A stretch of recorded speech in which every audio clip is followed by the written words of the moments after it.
November 2024, Pilkada serentak akan digelar di 37 provinsi di Indonesia. Sejumlah nama yang bakal ikut kontestasi mulai bermunculan. Tak terkecuali di Jakarta, sejumlah nama santer terdengar, salah satunya Anies Baswedan. Sebelumnya Gubernur Jakarta periode 2017-2022 ini memang menyatakan kesediaannya untuk maju kembali di Pilkada. Dia mengklaim sangat serius mempertimbangkan peluang ini. Sekarang saya memang dalam fase menakar, mempertimbangkan, sudah ada undangan dari partai politik dan kemudian masyarakat juga bisa dibilang seminggu bisa 3-4 kali. Di rumah itu berdatangan berbagai kelompok yang mengundang untuk saya kembali ke Jakarta. Sejumlah partai juga mulai mempertimbangkan untuk mengusung Anies, PKB misalnya. Meski masih memegang nama Ida Fauzia sebagai calon kuat calon gubernur Jakarta, namun PKB tetap mempertimbangkan nama Anies. Komunikasi awal yang tepatnya, jadi secara tahapan PKB belum mengeluarkan rekomendasi secara resmi. Tapi dari hasil diskusi, obrolan, dari teman-teman kanan kiri Mas Anies, kira-kira kita akan pertimbangkan Mas Anies kalau maju lagi di dalam Pilgub. Yang jelas sampai hari ini kami masih punya calon kandidat, itu Mbak Ida Fauzia. Lalu kemana Partai Gerindra dan PKS yang mengusungnya dulu di Pilkada 2017? Gerindra sepertinya tidak akan mendukung Anies. Terbukti dari sejumlah nama yang beredar, tak ada nama Anies. Sinyal tak mendukung Anies juga datang dari PKS. Partai yang mendapat 18 kursi di DPRD Jakarta ini memilih mendorong kader internal untuk maju dalam Pilgub Jakarta mendatang. PKS ingin mencari sosok pemimpin yang fokus mengurus kota yang akan menjadi daerah khusus Jakarta. Haknya Mas Anies, karena memang baru satu periode, jadi kalau beliau mau maju, monggo. PKS sendiri dengan banyak pertimbangan tentu ingin mengajukan kader. Tetapi politik itu dinamis dan sampai saat ini sih kami masih mencermati. Sebelumnya sempat pula beredar isu duet Basuki Cahayapurnama alias Ahok dan Anies di Pilkada Jakarta mendatang. Soal ini dikomentari pula oleh PDIP yang merupakan partai asal Ahok. Kita kan partai demokrasi yang berkarakter Indonesia, sehingga nama-nama itu diusulkan dari bawah. Kalau gubernur diusulkan dari DPC dan DPD partai, dan nama-nama tersebut sekarang baru proses penjaringan di tingkat provinsi untuk calon gubernur dan wakil gubernur. Jadi nama-nama akan tersaring sesuai dengan usulan dari daerah-daerah yang mohon maaf belum bisa kami sebut nama-nama yang terdaftar karena masih melakukan proses pencermatan. Lalu akankah Anies melenggang kembali di Pilkada Jakarta? Partai mana yang akan mendukungnya dan siapa yang akan menjadi lawannya? Tim Liputan, Kompas TV.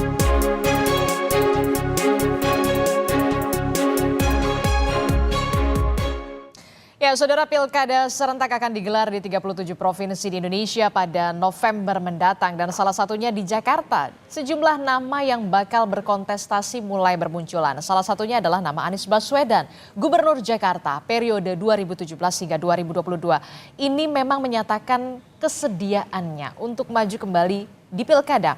Lalu bagaimana peluang dukungan partai untuk Anies dan siapa sekiranya yang akan menjadi lawannya di Pilkada nanti? Kita akan bahas di pagi hari ini dengan sejumlah narasumber di Sapa Indonesia Pagi yang sudah hadir di studio. Sudah ada pengamat politik dari Universitas Al-Azhar Indonesia, sudah ada Kang Ujang Komarudin. Assalamualaikum Kang Ujang. Waalaikumsalam, selamat pagi Mbak Disti. Ya, kemudian juga ada Ketua DPW Nasdem Jakarta, Mas Wibi Andrino. Selamat pagi Mas Wibi. Good morning. Ya. Kemudian juga ada politisi dari PDI Perjuangan, ada Bung Andreas Hugo Parera. Selamat pagi, Bung Andreas. Selamat pagi Aristi, Mas Wibi, Kang Ujang. Baik, selamat pagi. Kemudian juga nanti akan segera bergabung juru bicara dari Partai Keadilan Sejahtera, ada Kang Pipin Sofyan yang tampaknya masih berada di jalan begitu ya menuju ke studio. Langsung saja kita ke Nasdem dulu deh, Mas Wibi. Ini kalau kita lihat ya, tampaknya Pak Anies ini sudah memikirkan, mempertimbangkan secara serius akan maju di Pilkada Jakarta. Nah, kalau dari Nasdem sendiri ini responnya gimana?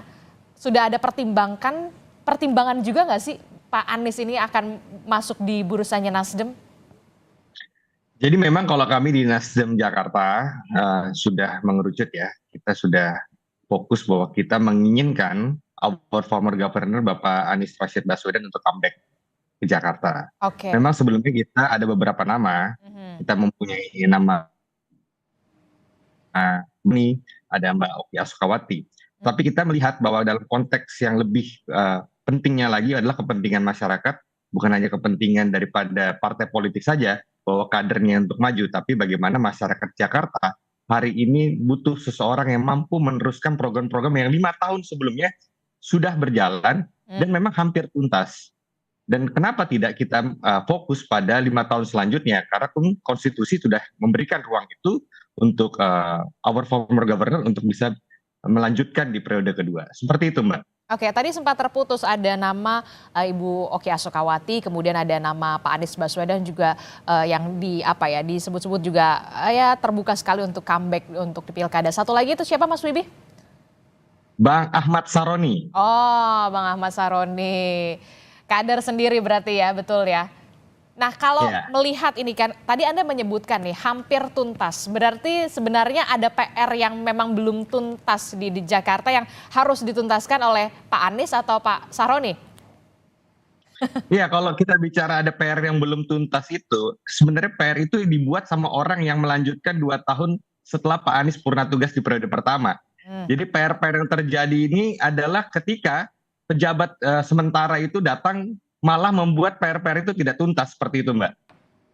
Oke, dan yang harus yang menuntaskan lagi Pak Anies lagi gitu maksud Anda?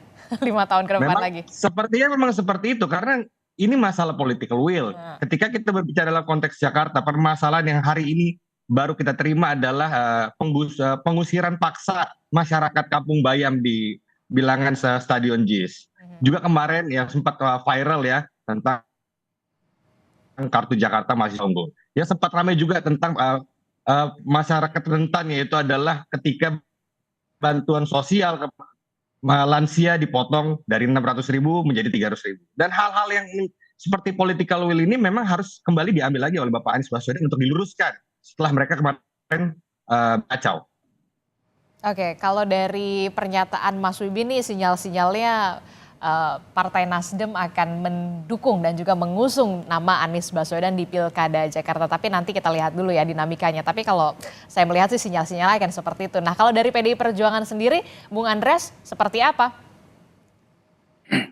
Ya kalau di PDI Perjuangan itu masih dalam proses penjaringan. Kita sedang melakukan tahapan-tahapan dan ada 3 tahapan penjaringan. Kalau untuk ya pilkada ini selalu ya melalui DPC penjaringan, kemudian DPD Dewan Pertimbangan Daerah di provinsi, kemudian penyaringan dilakukan di DPP dengan mempertimbangkan berbagai aspek tentunya.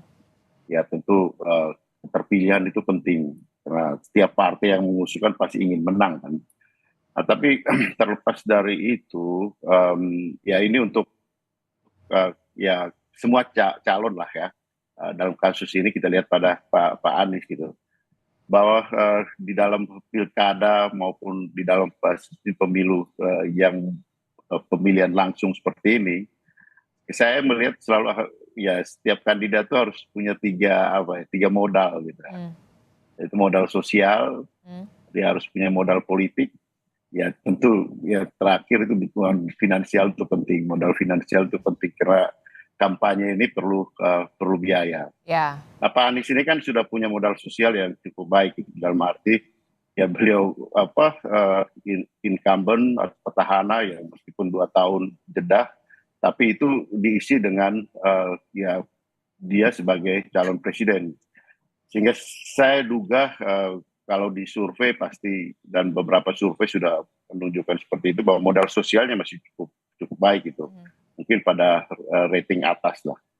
Ya modal politik, nah ini yang dibutuhkan gitu. Dalam arti dukungan politik ini. Nah pertanyaan berikut, apakah Pak Anies sendiri serius gitu mau maju gitu? Karena beliau bukan dari partai politik kan. Apakah beliau sendiri mau turun kelas gitu? Meskipun Pak Anies sendiri mengatakan bahwa ya banyak warga yang menghendaki beliau untuk kembali maju, tapi apakah beliau sendiri mau turun kelas dari calon presiden menjadi calon gubernur, itu hal lain gitu yang bisa saja berubah di dalam perjalanan waktu dan dinamika politik yang berjalan nanti gitu.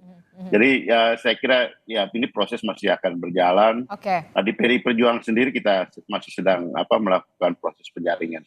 Masih ada proses penjaringan begitu ya dari PDI Perjuangan sendiri. Utamanya biasanya kalau PDI Perjuangan sih pasti kader internalnya. Nah yang kemudian mencuat adalah nama Basuki Cahayapurnama atau Ahok yang kemudian disebut-sebut juga akan didorong kembali untuk Pilkada Jakarta. Benarkah demikian Bung Andreas, akan ada isu duet begitu Ahok dan juga Anies, mungkin nggak sih? Ya politik itu orang sering mengatakan bahwa politik itu juga adalah seni mencari kemungkinan gitu. Ya art of possibility gitu. Artinya semua kemungkinan itu bisa terjadi gitu. Tapi ya tadi gitu, bahwa partai politik itu pasti akan mempertimbangkan mencalonkan untuk menang. Di PDI Perjuangan kita selalu mempertimbangkan bahwa yang menang dengan kader yang mempunyai tentu basic ideologi, kemudian dia mempunyai kapabilitas. Nah itu semua akan dilakukan di dalam proses penyaringan gitu. Dan juga kita tahu bahwa di pilkada ya termasuk DKI ini kan tidak semua boleh dikatakan tidak semua partai itu, atau semua partai itu tidak bisa mencalonkan sendiri gitu. Harus koalisi. Dia perlu melakukan kerjasama dengan partai-partai lain untuk bersama mengusung calon gitu. Sehingga proses ini ya pasti masih perlu waktu, dan biasanya juga mungkin juga akan diputuskan di saat-saat terakhir sebelum pendaftaran di KPUD. Termasuk juga nama Pak Ahok ini juga kemudian dilirik juga nggak sih sebenarnya dari PDI Perjuangan, kalau misalkan nama Pak Ahok kan juga bisa dikatakan punya popularitas, elektabilitas, bukan bahkan juga isi tasnya juga. Bung Andreas. Ya saya kira ya saya tidak membantah mengatakan bahwa itu tidak mungkin, tapi bahwa usulan-usulan dari masyarakat, kita tahu bahwa Pak Ahok itu punya pendukung yang solid gitu. Ya saya nggak tahu berapa banyak, tetapi Ahokers itu kan juga merupakan suatu komunitas komunitas sosial yang mempunyai pengaruh secara politik gitu. Dan itu satu potensi gitu buat Pak Ahok secara pribadi maupun baik untuk partai gitu. Nah oleh karena itu saya kira bukan tidak mungkin gitu. Ini perjalanan masih memerlukan waktu, dan kita lihatlah gitu. Masih ada waktu. Yang pasti itu tiga aspek tadi yang saya katakan tadi, soal modal sosialnya itu harus dilihat gitu. Dan modal sosial itu dinamis gitu, dalam arti akan diukur melalui survei-survei. Dan biasanya survei-survei yang sebelum keputusan itu akan ikut menentukan gitu kapan apakah seorang calon kandidat itu diputuskan oleh partai atau tidak ya. Kemudian akan menjadi modal politik kerja di dalam pemilihan itu gitu. Saya ke Mas Wibi. Mas Wibi, tadi Bung Andreas menyinggung soal serius nggak sih sebenarnya ini Pak Anies untuk maju di Pilgub Jakarta lagi begitu? Bisa dikatakan tadi Bung Andreas mengatakan jangan-jangan nanti malah dibilang turun kelas nih. Nah respon Nasdem sendiri gimana nih dari capres menjadi cagup lagi nantinya? Tidak ada turun kelas ya dalam ini kan call of duty ya, ketika memang ada hal di depan yang harus dituntaskan, ada panggilan untuk dia kerjakan, dimanapun tempatnya itu tidak ada bahasa itu turun kelas, mendowngrade seseorang untuk melakukan duty-nya kepada masyarakat, menurut saya itu juga tidak baik ya. Dan bagi kami di Nasdem Jakarta, tentu kita melihat apa yang terjadi di Jakarta ini membutuhkan figur yang memang seorang yang kuat seperti Bapak Anies Baswedan. Dan kami menyampaikan itu kepada DPP, karena keputusannya ada dalam Pak Surya Paloh untuk dalam menentukan siapa nanti usulan gubernur di Jakarta. Nah, bagi kami di Nasdem Jakarta, hal-hal baik itu dan hal-hal yang belum selesai dikerjakan, kita paparkan terus-menerus, dan kita kemarin juga berkomunikasi dengan Bapak Anies langsung, meminta beliau untuk comeback ke Jakarta. Memang pada saat kemarin dalam halal bihalal Timnas, sempat mereka sudah cukup lama, bahwa dikatakan dia ingin rehat sejenak. Itu kan fasenya ketika belum fase tuntas Pilpres kan. Nah, ketika kemarin juga datang di Koalisi Masyarakat Miskin Jakarta, juga diminta untuk kembali. Sinyal-sinyal itu ada, dan itulah keyakinan kami bahwa Pak Anies ini akan kembali ke Jakarta. Dan itu kan terus kami sampaikan kepada Pak Surya, sehingga keputusan Partai Nasdem komplit bersama partai koalisi nanti mendukung beliau. Oke, kalau kita melihat Nasdem tampaknya sudah mantap betul begitu ya untuk menjadi kendaraan politiknya dari Anies Baswedan di Pilkada Jakarta. Selain Nasdem tentu saja harus berkoalisi ya untuk di Pilkada Jakarta. Anda melihat siapa lagi sebenarnya partai yang kemudian melirik peluang Anies ini untuk maju lagi menjadi gubernur Jakarta? Yang pertama kita bahas dulu modal yang dimiliki Pak Anies. Dia punya investasi politik yang lama di DKI. Nah, ketika itu punya, maka pilihannya ya partai-partai lain kemungkinan besar juga ya kan akan mendukung Anies.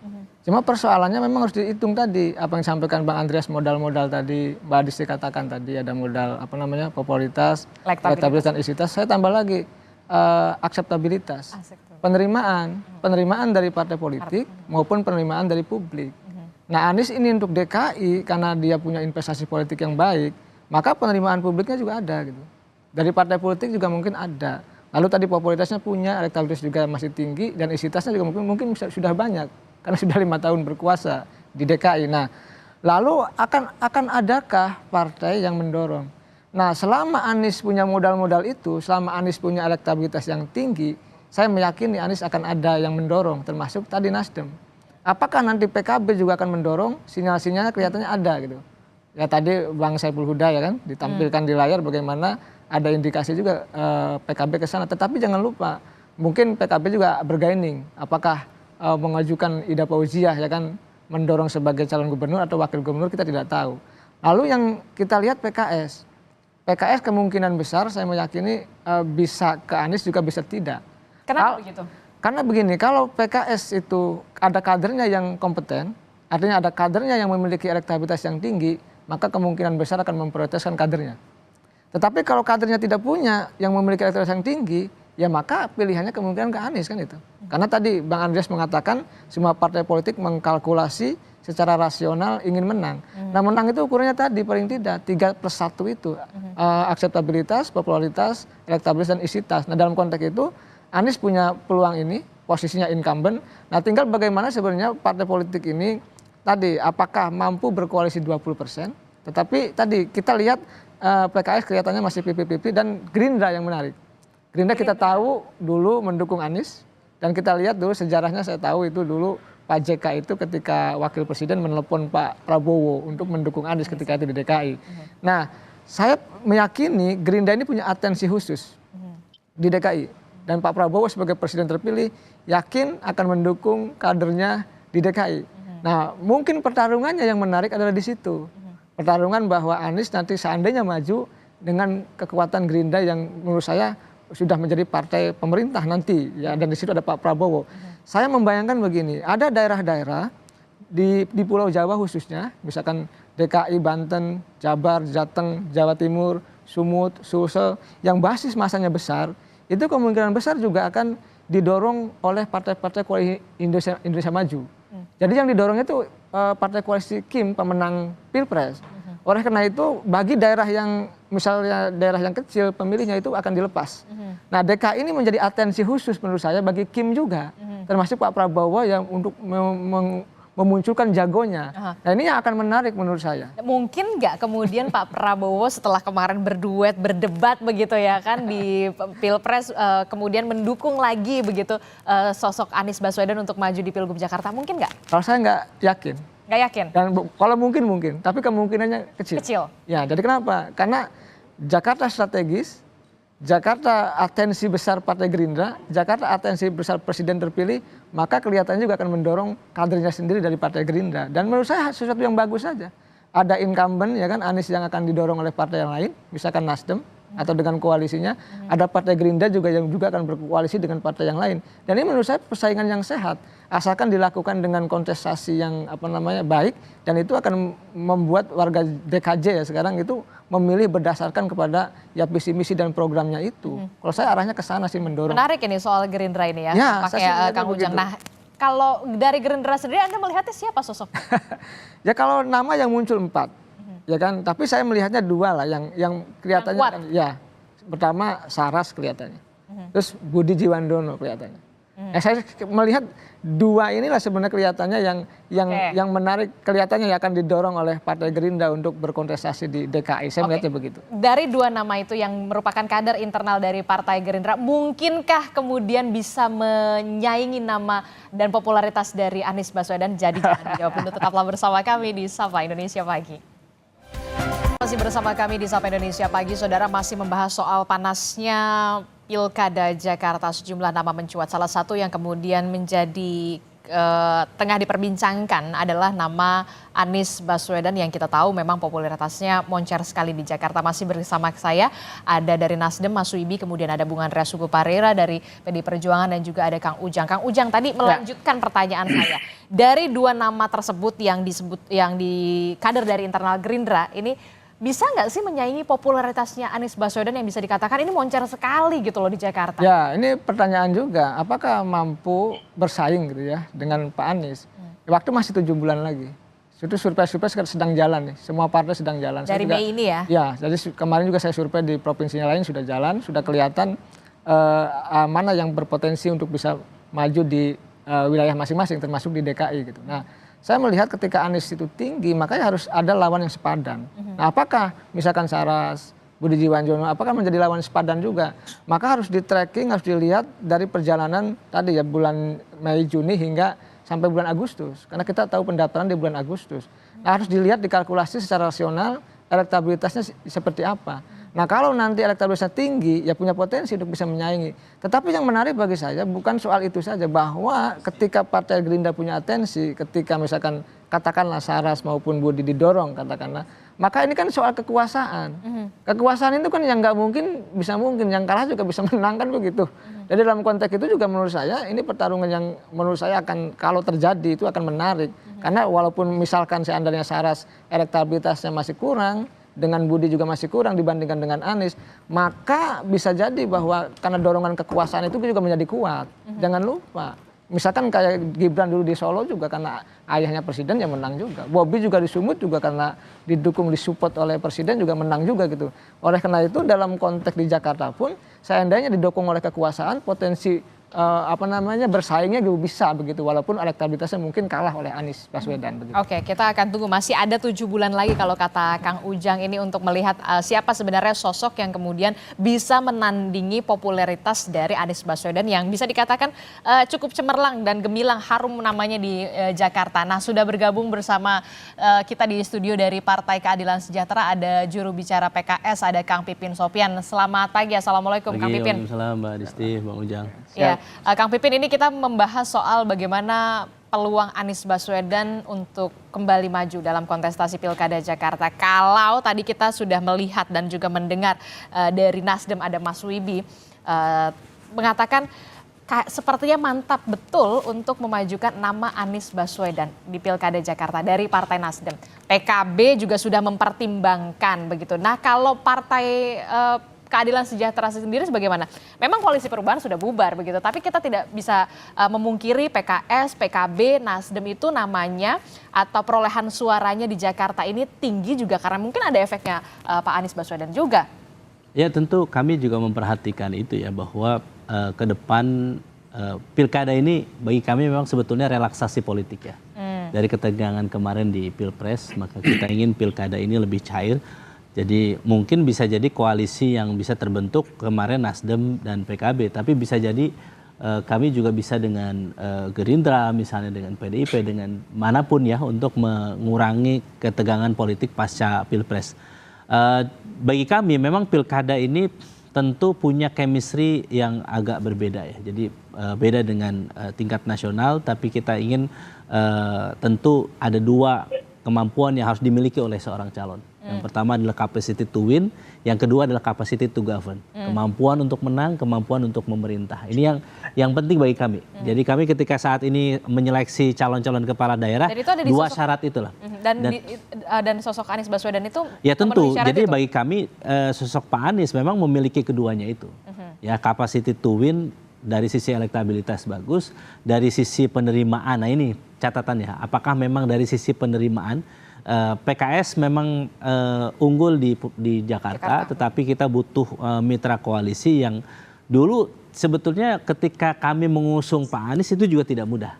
Kenapa nggak mudah? Ada penjagalan, ada upaya untuk tidak berlayar waktu itu. Nah, tinggal apakah nanti pilkada DKI ini misalnya ada partai yang mensyaratkan boleh misalnya gabung ke pemerintah tapi tidak boleh mendukung Pak Anies, itu ada kemungkinan-kemungkinan. Jadi dan itu memang maka bagi kami ketika ada upaya itu maka kita juga harus menyiapkan skenario siapa alternatif calon-calon. Memang ada upaya seperti itu? Ya ini kan sudah mulai berkembang.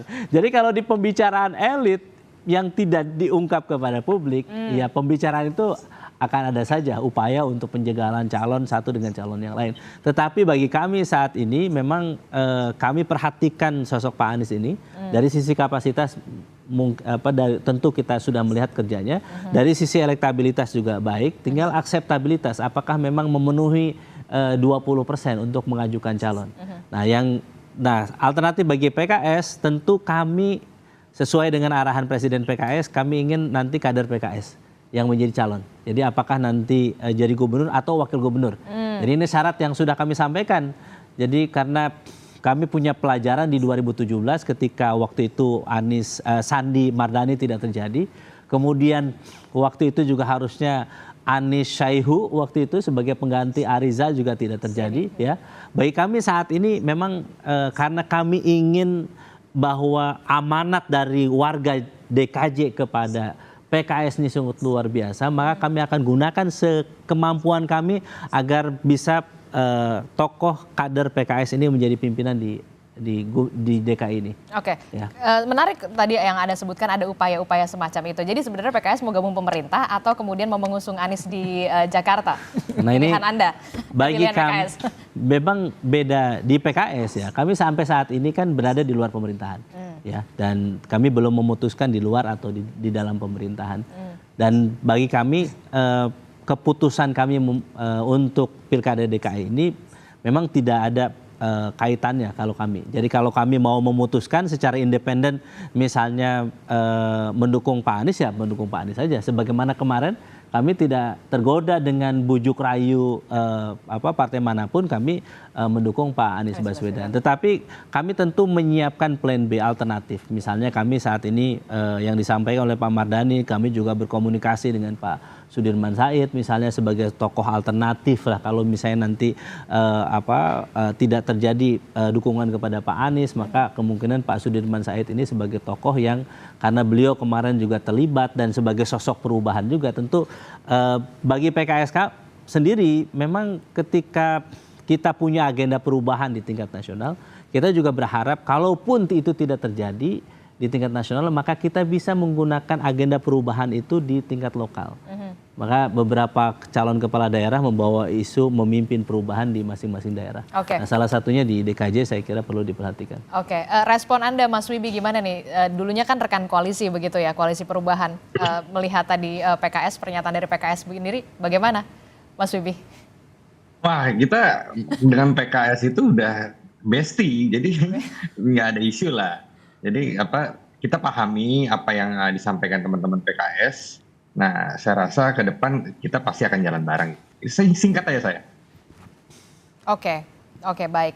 Kang Ujang gimana Kang Ujang kalau Anda melihatnya PKS nantinya akan berlabuh juga nggak sih sebenarnya mendukung Anies Baswedan? Kalau kita melihat kan tiga partai politik ini namanya perolehan suaranya ini meningkat secara drastis ya di Jakarta. Ya, tadi saya kan punya catatan Mbak Adisti bahwa daerah kunci DKI, Banten, Jawa Barat, Jawa Tengah, Jawa Timur, Sumut, Kalsel yang katakanlah wilayah strategis itu diusahakan untuk kepala daerahnya akan dimenangkan oleh Koalisi Indonesia Maju yang akan didorong gitu. Nah kita lihat misalkan Nasdem dan PKB yang kita tahu sama-sama tahu Nasdem dan PKB sudah bergeser ke Koalisi Indonesia Maju, hanya PKS yang katakan di luar. Maka bahasa Bang Pipin adalah bahasa penjegalan kan gitu. Karena saya melihat begitu. Nah biasanya daerah yang biasa tadi yang tidak strategis akan dilepas oleh Koalisi Indonesia Maju. Nah oleh karena itu kita lihat nanti apakah Nasdem dengan PKB itu betul-betul mengusung Anies atau tidak. Nah ini kan ada deal-deal juga dengan Koalisi Indonesia Maju termasuk dengan Pak Prabowo. Nah dalam konteks itu tadi maka muncul alternatif yang lain. Saya mengatakannya itu. Ya saya sih melihat ya ke depan tentu warga DKJ harus diberikan pilihan siapapun yang banyak gitu ya. Kalau Anies misalkan punya peluang ya silakan didorong. Tetapi tadi ada beban psikologis yang ada di Nasdem dan PKB ketika sudah masuk pemerintahan Prabowo Gibran. Karena wilayah DKI yang strategis, yang tadi saya katakan yang didorong adalah yang ingin dimenangkan Koalisi Indonesia Maju. Walaupun pemilihannya ya rakyat DKI yang memilih gitu, seperti itu. Bung Andreas Hugo, bagaimana Anda responnya soal ini? Ya, saya melanjutkan apa tadi Kang Pipin sampaikan tadi bahwa capacity to win, capacity to govern itu saya kira tadi saya sudah menyampaikan hal yang berkaitan dengan capacity to win gitu, tiga modal tadi gitu. Nah saya kira penting juga untuk DKI ini dan saya kira sangat penting melihat bahwa capacity to govern itu gitu. Dalam arti figur itu juga mempunyai kemampuan untuk memimpin menata DKI dan ini akan menjadi salah satu patokan dan saya kira pengalaman sebelumnya dengan figur-figur yang ya boleh kita katakan memimpin DKI dengan baik ya di sebelumnya Pak Ahok sudah menunjukkan itu, kemudian Pak Anies juga dan elektabilitasnya bagus. Nah di PDI Perjuangan saya tadi diingatkan oleh teman-teman gitu, artinya teman-teman dari DKI yang menyampaikan bahwa ada proses penjaringan yang sudah melihat figur seperti Ibu Tri Risma hari ini gitu. Mbak Tri Risma hari ini kan mempunyai track record yang bagus ketika memimpin Surabaya gitu. Dan saya kira ini akan menjadi modal sosial yang bagus sekali. Juga ya ketika beliau memimpin kementerian. Dan untuk DKI ini sebenarnya untuk mengupgrade modal sosial itu bisa sangat cepat gitu. Dalam arti ya perhatian media yang begini luar biasa. Juga ada figur seperti Pak Basuki tadi kan Pak Basuki Cahayapurnama, Pak Ahok. Ada juga Pak Basuki Menteri PU yang juga masuk di dalam proses penjaringan yang dilakukan oleh PDI Perjuangan. Ada Mas Abdullah Azwar Anas. Jadi figur-figur ini akan muncul pada waktu yang tepat untuk berkontestasi gitu ya, di samping apa yang tadi yang menjadi figur yang menjadi pembicaraan kita gitu. Dan peta ini kemungkinan akan sangat cepat berubah ketika proses keputusan dari setiap partai memutuskan siapa yang akan menjadi calon dari masing-masing kontestasinya gitu. Oke, Kang Pipin, kenapa sih nggak mau mencalonkan Anies gitu kan? Kita tahu PKS sama Anies tuh hubungannya mesra sekali begitu ya. Kenapa? Dan sosok siapa yang kemudian menjadi bisa menandingi popularitas Anies di Jakarta? Ada yang bilang kami nggak mau Pak Anies nggak? Jadi bagi kami memang hitung-hitungan ya, bagi partai politik kita juga akan melihat bahwa calon itu memberikan kontribusi kepada masyarakat juga kepada elektabilitas partai. Jadi kalau kita lihat misalnya, kalau kita berkaca di Pilpres 2024 kemarin, keuntungan elektoral bagi PKB luar biasa ya. Ketika mengusung Caimin sebagai calon wakil presiden ya. Dan siapa sih yang tidak mau partai politik yang punya calon, kemudian calon itu bertanding dan kemudian dampak dari partainya naik elektabilitasnya. Ada efek anggota, elektoral ya. Nah tentu juga partai politik termasuk PKS saya kira kita ingin dari sisi kalau calon itu memang dari kita, katakanlah ya misalnya bagaimana sih calon itu dari internal partai, ada dua hal. Satu adalah calon dari internal kita, memang dari awal pimpinan PKS misalnya yang punya kapasitas to win and capacity to govern itu kemudian muncul. Atau yang kedua, jadi orang luar masuk atau tokoh-tokoh itu masuk ke PKS misalnya. Apakah nanti misalnya Pak Anies misalnya atau berkenan masuk misalnya, atau siapa misalnya Pak Sudirman Said berkenan masuk menjadi bagian keluarga besar PKS misalnya menjadi kader, jadi Pak Anies harus menjadi jadi anggota kader PKS misalnya. dulu Itu akan maksudnya nah, gitu. di kasus-kasus pilkada memang ini terbuka sebetulnya di berbagai daerah ya. Saya kira di PDIP juga sama, mungkin beberapa Nasdem juga sama. Jadi ketika mau dicalonkan memang akan lebih mudah memberikan bobot pertimbangannya ketika masuk ke dalam menjadi kader partai. Sehingga nanti bagi kami efek elektoralnya dia sebagai calon dan juga partainya juga dapat gitu.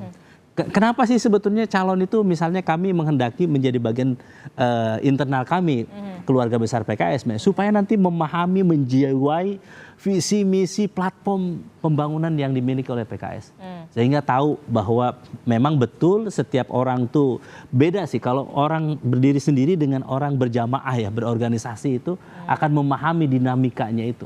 Maka kami berpikir tentu salah satu syaratnya adalah Presiden PKS mengatakan Pak Syaihu, ya kita akan mempertimbangkan yang paling utama adalah kader PKS atau misalnya tokoh yang mau bergabung dengan PKS. Saya kira sudah ada saat ini beberapa nama tokoh yang mau bergabung dengan PKS. Salah satunya? Ya saya kira ya nanti ya saya kira bisa dibocorkan ya. Dan saya kira itu salah satu dinamika dan komunikasi tentu kami pertimbangkan. Jadi tokoh yang memang mau all out berjuang bersama PKS. Apalagi PKS pemenang pileg pada 2024 di Jakarta. Dan PKS berharap betul Anies Baswedan bisa masuk menjadi kader PKS gitu. Ya tentu saya kira tokoh-tokoh terbaik bangsa ketika berkenan bergabung dengan PKS tentu akan kita akan pertimbangkan betul untuk kita akan perjuangkan pada pilkada nanti. Kang Ujang, Anda melihatnya bagaimana ini? Ya tentu pilihan yang rasional dan taktis ya dari partai. Karena partai ini kan tidak hanya dijadikan sebagai perahu saja, tidak hanya dijadikan sebagai tiket gitu kan. Tetapi juga ya tentu harus masuk ke perahu itu, harus masuk ke katakan ke rumah itu gitu ya dalam konteks partai politik. Dan saya melihat itu yang menjadi umum saja. Misalkan ketika Gibran maju di Solo gitu kan, ya kasih kartu anggota gitu kan PDIP. Bobi juga sama. Bobi kan? juga ya, sama. jadi kader Gerindra. Ini sebenarnya sesuatu yang umum yang rasional bagi partai politik karena agar ada keuntungan yang sama antara kandidat dengan partai politik itu. Dan saya melihat itu sesuatu yang rasional bagi partai. Karena bagaimanapun kalau terpisah menjadi sesuatu yang menurut saya tidak pas. Nah, di kita ini kan harus membangun sistem kepartaian yang kuat. Oleh karena itu ya kandidat-kandidat begini. Kepemimpinan itu mestinya ada di partai politik. Saya bukan orang partai. Saya sepakat. Tapi memang partai politik harus berubah. Maka orang-orang yang kuat, yang hebat, yang baik ini harus masuk partai. Sehingga nanti dari partai ini akan didorong ya orang-orang hebat yang didistribusikan untuk memimpin bangsa, memimpin daerah. Nah ini makanya tadi PKS mengatakan masuk. Ya silakan. Karena memang inilah kepemimpinan kawasan candra dibuka untuk bangsa. Nah maka partainya harus berubah, harus menata ulang terkait dengan internal partai yang hari ini masih mohon maaf masih belum baik di mata publik. Ini kan kita koreksi bersama begitu, Mbak Adisti.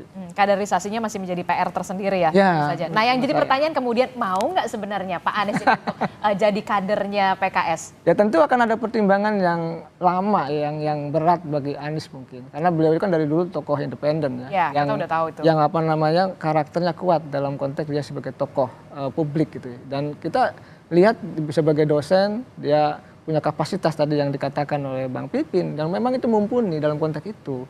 Nah, apakah nanti mau atau tidak tentu pertimbangan ada pada Anies ya. Mbak Adisti saya tidak tahu ya. Tentu pilihan-pilihan itu yang mungkin ada pilihan yang memang keikhlasan, ada pemilihan yang harus dipaksa juga kelihatannya. Saya tidak tahu apakah nanti partai-partai itu nanti memaksa Anies untuk masuk atau tidak, saya tidak tahu. Apakah Aniesnya mau atau tidak, saya tidak tahu. Tapi Anda melihatnya peluangnya gimana? Ya kan gini, kalau ada tanda tangan misalkan harus dicalonkan tanda tangan masuk, ya akan masuk. Tapi kalau persyaratannya longgar, saya rasa tidak akan masuk juga. Tergantung dari partai-partai itu apakah persyaratannya longgar atau tidak. Kalau saya melihatnya seperti itu. Oke.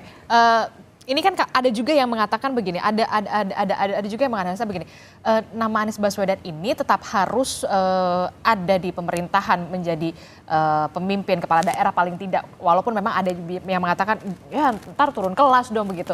Adalah salah satu strategi untuk bisa tetap eksis nanti untuk pilpres selanjutnya.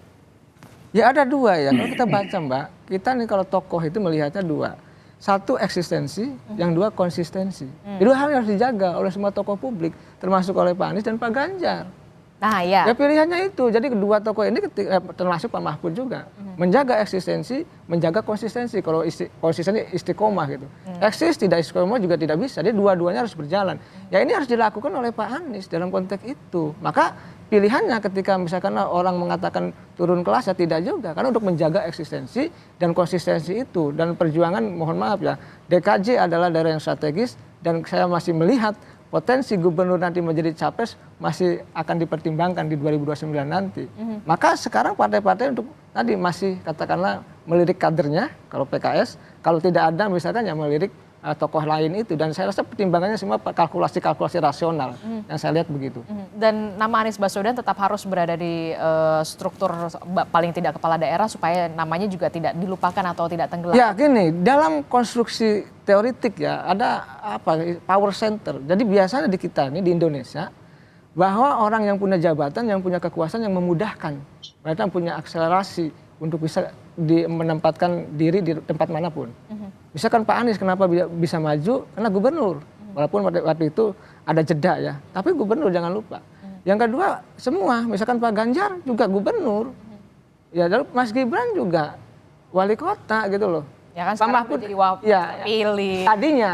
Ya, artinya kalau mau punya posisi yang lain itu harus punya jabatan juga. Ya pasti. Pak Mahfud MD Menko Polhukam. Pak Prabowo Menhan sama. Nah di Golkar pun saya kata agak melebar dikit. Kalau ingin punya posisi merebut ketua umum Golkar misalkan harus punya posisi juga. Apakah menteri, apakah wakil ketua DPR itu penting.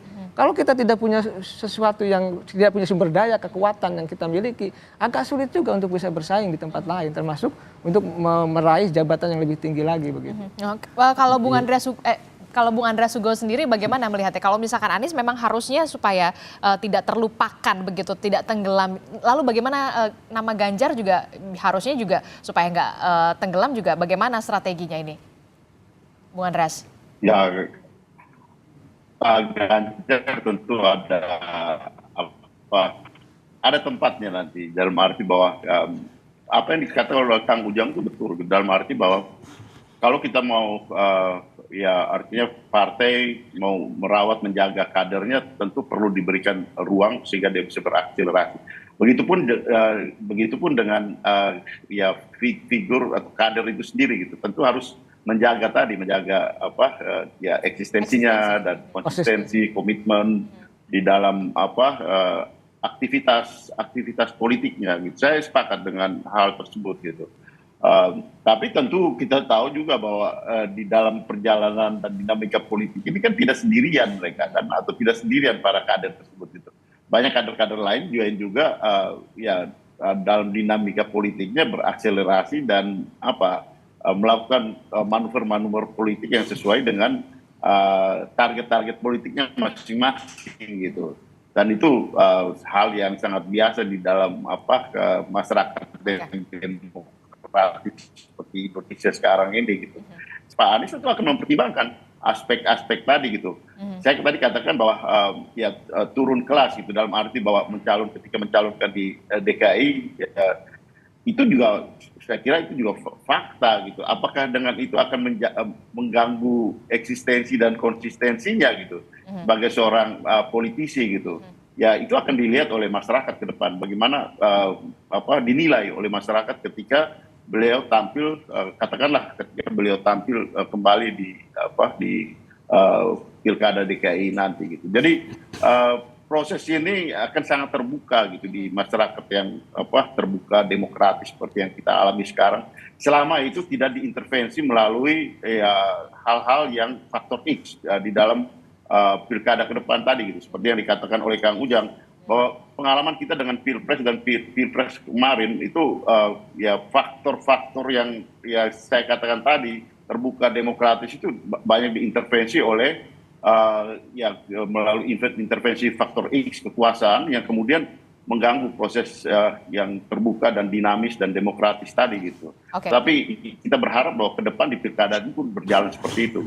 Oke, Kang Pipin. Ya, Piala Dunia ini kan kalau kalah di Piala Dunia, Messi, Ronaldo kan tetap harus bertarung. Bisa bertarung di piala di negaranya atau piala di grup ya. Dan begitu aja mungkin tokoh-tokoh seperti Pak Ganjar dan Pak Anies saya kira. Cuma tadi persoalannya dua hal ya, bahwa yang saya sampaikan bahwa ada potensi penjagalan tidak misalnya ke depan.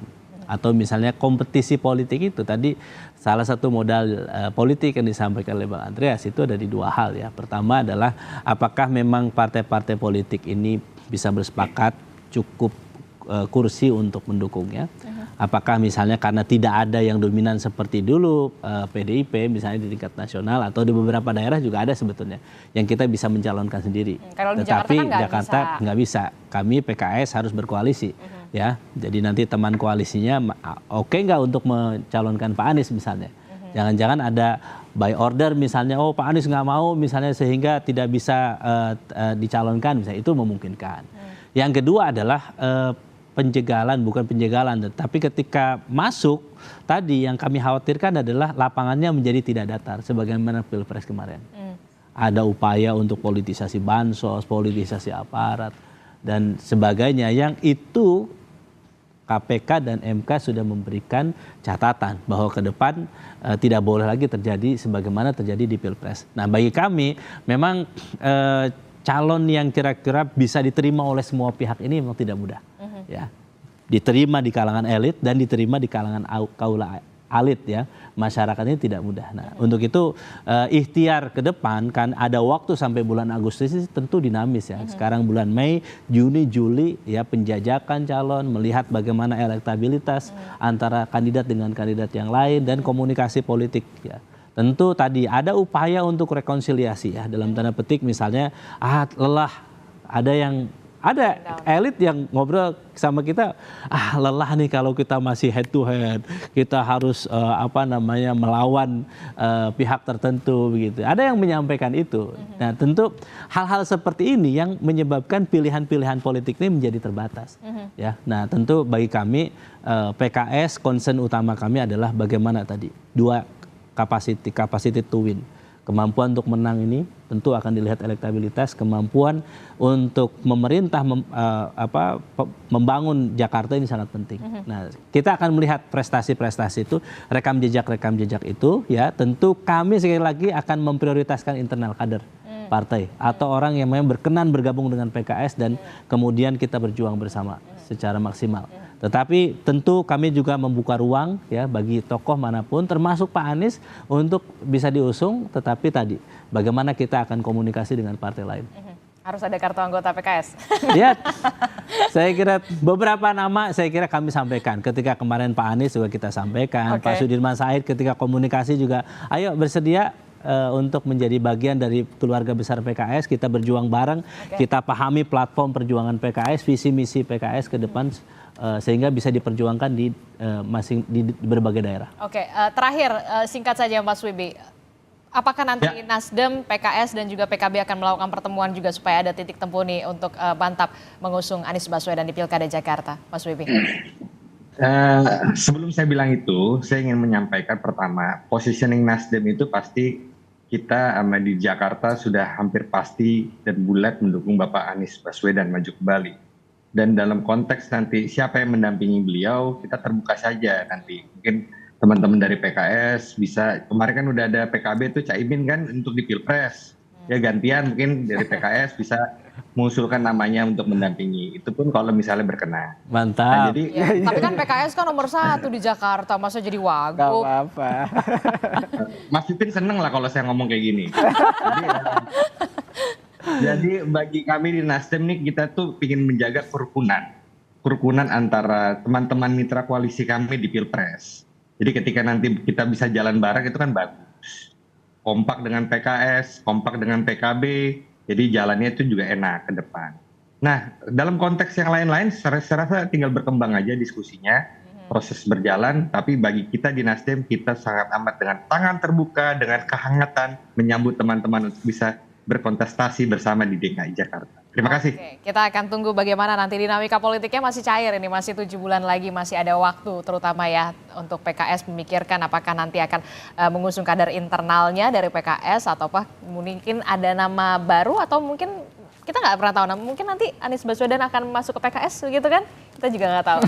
Atau PDIP kita nggak pernah tahu. Nanti kita akan tunggu. Terima kasih Mas Wibi dari Partai Nasdem, kemudian ada Bung Andreas Hugo Parera dari PDI Perjuangan, dari PKS ada Kang Pipin Sopyan dan juga pengamat politik dari Universitas Al-Azhar ada Kang Ujang Komarudin telah bergabung bersama kami. Selamat pagi, Assalamualaikum, sehat-sehat selalu Bapak-Bapak. Waalaikumsalam. Assalamualaikum warahmatullahi wabarakatuh.